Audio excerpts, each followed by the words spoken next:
everyone really proactively manages their health, it's a way to really think about positive work on climate change. So in one sense, if we think about exercise, right, and walking, there's a direct correlation, obviously, between less emissions of hopping in a car.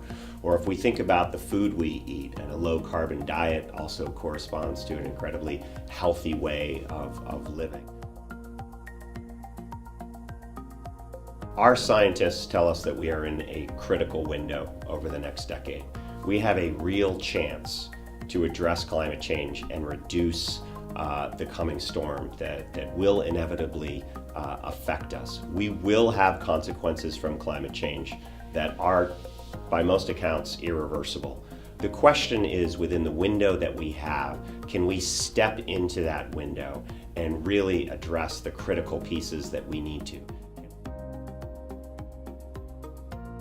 Climate change is a very complex issue.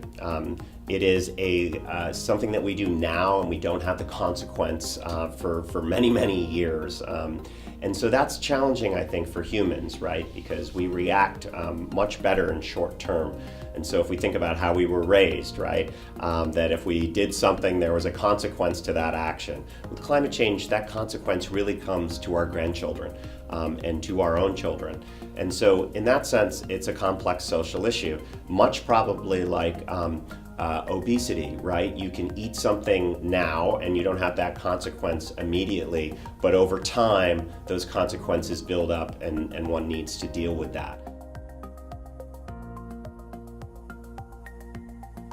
Thinking about the opportunity, actually, that climate change poses to us is a better way of thinking about things than the fear of what can happen, right? There's no doubt that the challenge of climate change is something that is probably one of the biggest challenges that humanity has ever faced and hopefully will ever face. And we need a mobilization effort unlike anything we've seen.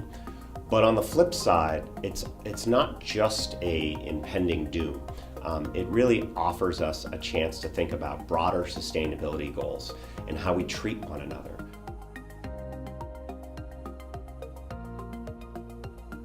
There's a lot of great people doing a lot of great things to really move both the issues, the linked issues of climate change and increasing public health.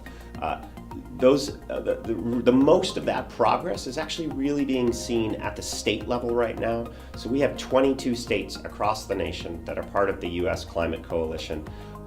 Those states are proactively still working to implement the Paris Accords, the global climate agreement that all nation states signed on to and have been advancing.